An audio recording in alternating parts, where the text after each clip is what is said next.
Engkau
hadir, maka ketenangan menjadi milik bagian kami. Dan kami percaya ketika kami memiliki pikiran-Mu Tuhan, maka damai, sejahtera, ketenangan, sukacita Engkau berikan kepada kami. Ajari kami memiliki pikiran Kristus, sehingga mendatangkan damai itu dalam hidup kami. Berfirman bagi kami saat ini, kami siap untuk mendengarkan firman-Mu. Di dalam nama Tuhan Yesus kami berdoa. Haleluya. Amin. Puji Tuhan, shalom. Kita ada dan jumpa lagi pada saat ini. Kita akan belajar bagaimana kita memiliki pikiran Kristus. Apa itu pikiran Kristus? Pikiran Kristus adalah pikiran kita yang tertuju kepada perkara-perkara yang di atas, di mana Allah ada, dan bukan perkara-perkara yang di bawah bumi. Kolose pada pasal yang ketiga, ayat yang kedua, dia berkata, pikirkanlah perkara yang di atas, bukan perkara yang di bumi. Dan kita percaya ketika kita memiliki pikiran Kristus, maka ada ketenangan, ada sukacita, ada damai sejahtera yang mengalir dalam hati kita, dalam pikiran kita, bahkan juga di dalam kehidupan kita. Bapak Ibu Saudara, dalam 1 Korintus pada pasal yang kedua ayat yang ke-16, dia berkata, sebab siapakah yang mengetahui pikiran Tuhan sehingga ia dapat menasehati dia? Paulus berkata, siapakah yang dapat memiliki pikiran Tuhan? Tetapi selanjutnya Paulus berkata, tetapi kami memiliki pikiran Kristus. Paulus coba menerangkan bagi kita semua bahwa tidak seorang pun yang mengetahui pikirannya Allah. Tidak seorang pun yang mengetahui pikirannya Kristus. Tetapi dia menjelaskan dengan tegas bahwa tetapi kamu memiliki pikiran Kristus. Memiliki pikiran Kristus artinya kita menawan segala pikiran kita. Kita menaklukkan, kita menyerahkan segala pikiran kita. Kita bawa pikiran kita taklukkan di bawah pikiran Kristus. Artinya pikiran kita sepenuhnya akan dipimpin, akan dituntun, akan diarahkan, akan dikendalikan oleh Allah. Kita punya pikiran dikendalikan oleh Roh Kudus. Saya kasih contoh saudara, ketika kita memikirkan hal-hal yang baik, ketika kita memikirkan hal-hal yang positif, yang rohani, kita sementara memiliki pikiran Kristus itu. Bahkan dalam Filipi pada pasal yang kedua, ayat yang kelima sampai ayat yang kedelapan, firman Tuhan berkata, hendaklah kamu dalam hidupmu bersama menaruh pikiran dan perasaan terdapat juga di dalam Kristus. Yang walaupun di dalam rupa Allah tidak menganggap kesetaraan dengan Allah itu sebagaimana milik yang harus dipertahankan, melainkan mengosongkan diri dan mengambil rupa seorang hamba dan menjadi sama dengan manusia. Dan dalam keadaan sebagai manusia, ia telah merendahkan dirinya dan taat sampai mati, bahkan sampai mati di kayu salib. Saudara perhatikan ini baik-baik. Walaupun dalam rupa Allah, ia yang menganggap kesetaraan dengan Allah sebagai milik yang harus dipertahankan, tapi ia tidak mempertahankan itu. Ia mengambil rupa seorang hamba. Jadi saudara lihat, Kristus yang merupakan kesetaraan dengan Allah, dia rela menjadi hamba. Dia rela menjadi hamba dan rela menjadi manusia, bahkan disalibkan bagi saudara dan saya. Ini luar biasa. Orang yang memiliki pikiran Kristus, ketika ia disepelekan, ketika ia direndahkan, ketika ia tidak dianggap, saya percaya orang ini tidak akan marah. Karena apa? dia selalu memikirkan perkara-perkara yang di atas. Hal itu ya biasalah. Tetapi seringkali yang terjadi dalam hidup kita ketika kita diremehkan, ketika kita direndahkan, ketika kita dilecehkan, ya Bapak Ibu, kita marah, kita emosi. Padahal saudara, Yesus yang adalah Allah sendiri, dia datang ke dunia, dia tidak menganggap kesetaraan dengan Allah, tapi dia menghambakan diri sebagai seorang hamba. Siapakah yang dapat memiliki pikiran Kristus? Yang dapat memiliki pikiran Kristus adalah orang-orang yang menerima Yesus sebagai Tuhan dan Juru Selamat pribadinya dan mau memberikan dirinya untuk dituntun oleh Roh Kudus. Kalau dia memberikan dirinya untuk dituntun oleh Roh Kudus, maka saya percaya pikirannya juga dikendalikan oleh Roh Kudus.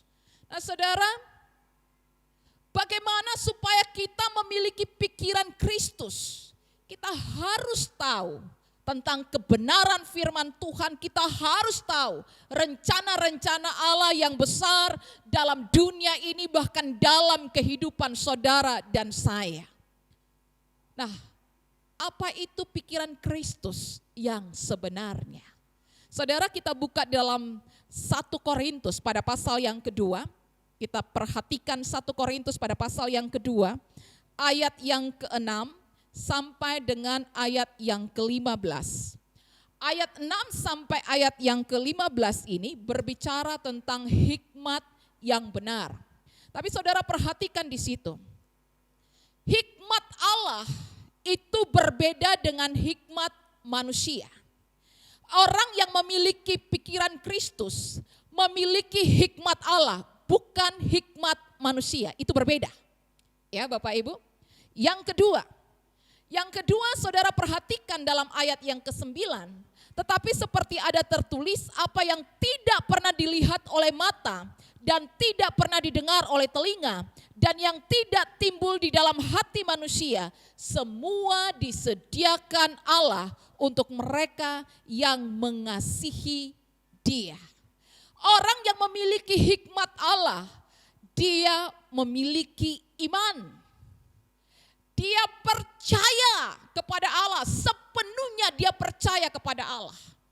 Dia yakin bahwa kehidupannya itu adalah wewenangnya Allah, tanggung jawabnya Allah. Dia menyerahkan hidupnya, percaya kepada Allah, beriman karena dia memiliki pikirannya Allah.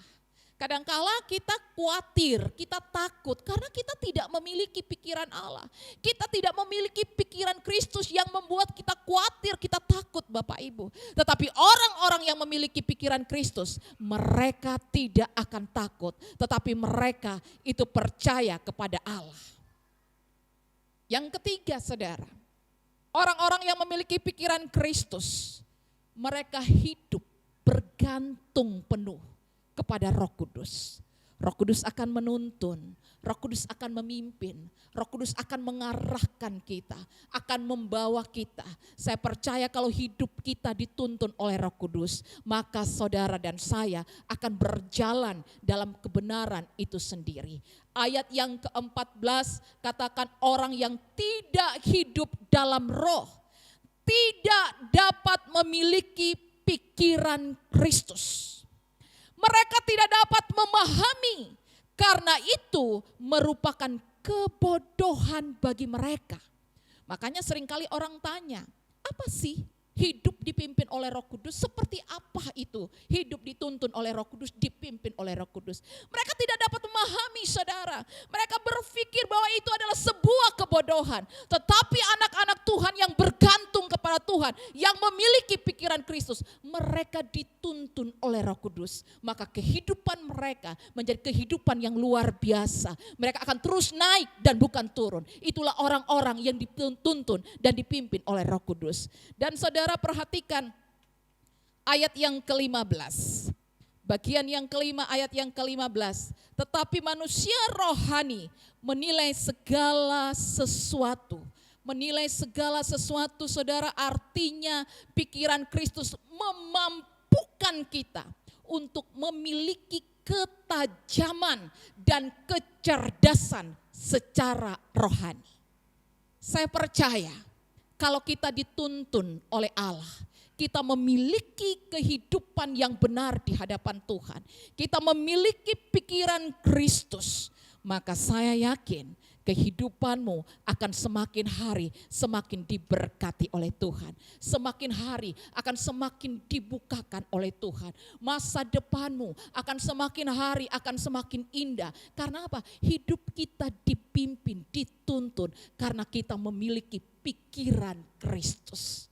Orang di luar sana menganggap kita ketika memiliki pikiran Kristus, kita adalah orang-orang bodoh. Tetapi saya percaya firman Tuhan ya dan amin. Ketika kita memiliki pikiran Kristus, hidup saudara pasti diberkati. Tuhan Yesus memberkati Bapak Ibu semuanya.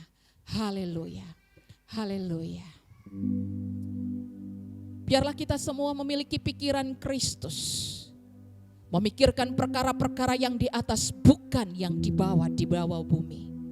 Menyerahkan seluruh kehidupannya supaya ia dituntun oleh Roh Kudus.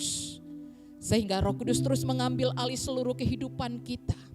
Karena kehidupan yang dipimpin oleh Roh Kudus bukan sebuah kebodohan, tapi sebuah kemenangan yang luar biasa. Dan saya yakin kita semua pasti diberkati. Karena kita hidup dalam pikiran Kristus. Di dalam nama Yesus. Haleluya. Amin.